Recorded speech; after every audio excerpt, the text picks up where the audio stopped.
ترمذی شریف حضرت واصلہ بن اسکے رضی اللہ تعالیٰ عنہ حدیث کے راوی ہیں. یہ حدیث ضرور یاد رکھیے گا. میرے نبی پاک صلی اللہ تعالیٰ علیہ وسلم نے فرمایا اپنے بھائی کو مصیبت میں دیکھ کے خوشی کا اظہار نہ کرو، اسے تکلیف میں دیکھ کر کبھی خوشی کا اظہار نہ کرو، ورنہ حضور فرماتے ہیں اللہ اس پر رحم کر دے گا اور تمہیں اس مصیبت میں مبتلا کر دے گا. کبھی بھی دشمن مرے تو کدے خوشی نہ کریے، کیونکہ سجنا بھی تے مر جانا ہے. کبھی اپنے بھائی کو مصیبت میں دیکھ کر، آپ یقین کریں کہ میں نے دیکھا ہے کہ بھابھی کا خاندان کسی تکلیف میں آ گیا ہے تو وہ بجائے اس کے کہ ان کے لیے دعا ہوتی، لیکن شریکہ چل رہا ہے نا، تو تبصرے ہوتے ہیں کہ میں نے تو پہلے ہی کہا تھا یہ لوگ ٹھیک نہیں. یہ با مروت، با اخلاق اور وفادار لوگوں کا یہ رویہ ہی نہیں ہوتا. وہ تو گہرا دشمن بھی ہو، گہرا، اس کے بارے میں بھی دیکھیں نا، میرے نبی پاک صلی اللہ تعالیٰ علیہ وآلہ وسلم کافروں اور منافقوں پر نرم دل نہیں تھے. ان کے بارے میں بھی حضور دعائیں کرتے تھے کہ اللہ انہیں خیر کی توفیق عطا فرما. تو کبھی بھی کسی کے بارے میں اس طرح کا رویہ اختیار نہ کریں. اسی طرح کا ہمارا معاملہ عیب تلاش کرنے کا ہے. میں کس طرح کھول کے آپ کو یہ بات عرض کروں کہ لوگوں کا دل کرتا ہے کہ ہمیں خوبیاں نہیں کمیوں کا بھی پتہ چلے.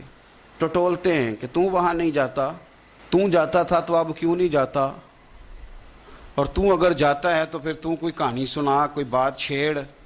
یہ ہمارا مزاج ہے. ہم چاہتے ہیں، میرے رب نے ہمیں محدود بنایا ہے، ہم لامحدود کیوں ہوتے ہیں؟ اللہ نے ہمارے اوپر رحم فرمایا ہے کہ ہمیں دیوار کے پیچھے نظر نہیں آتا.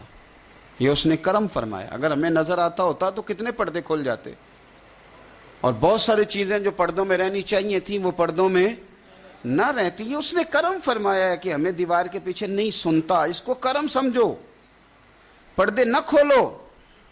اگر ہمیں یہ خبر ہوتی کہ سامنے کیا ہے تو بہت سارے ہمارے معاملات خراب ہو جاتے. اس کا شکر ہے، اس کا کرم ہے. یہی بہتر ہے کہ پردوں میں وہ پردہ پوش رہے، اور وہ اگر پردے اٹھا دے تو کسے ہوش رہے. مہربانی کریں، آپ جو اللہ تعالیٰ نے ہمیں محدود بنایا تو لامحدود ہونے کی کوشش کیوں کرتے ہو؟ جہاں اس نے رکھا ہے وہیں رہنے کو اپنے لیے بہتر جانو، وہیں، ورنہ حالات خراب ہو جائیں گے. میرے نبی پاک صلی اللہ علیہ وسلم نے فرمایا، مسند احمد میں موجود ہے، حضور فرماتے ہیں لوگوں کی جاسوسی نہ کرنا، ان کے عیب نہ ٹٹولنا. بس حضور نے کہہ دیا تو کہہ دیا، نہیں ٹٹولنے تو سونیا تیرے غلام ہیں. سوال ہی نہیں پیدا ہوتا کہ ہم کبھی یہ کام کریں. حضور نے فرمایا کسی کے عیب نہ ٹٹولنا. اگر تم نے کسی کے عیب ٹٹول کے اسے رسوا کرنے کی کوشش کی تو فرمایا تم اگر 7 پردوں کے اندر بھی بیٹھے ہوئے وہاں بھی اللہ تمہیں رسوا کر دے گا. یہ نہ سمجھنا کہ میں چھپ گیا ہوں تو بچ جاؤں گا، اللہ تمہیں وہاں بھی رسوا. تو کچھ جرموں کی دنیا میں ہم دیکھتے ہیں اور اس کا سادہ ترجمہ یہ ہے کہ جیسا کرو گے ویسا بھرو گے. یہ ہوتا ہے اور آپ اس سے بچ نہیں سکتے.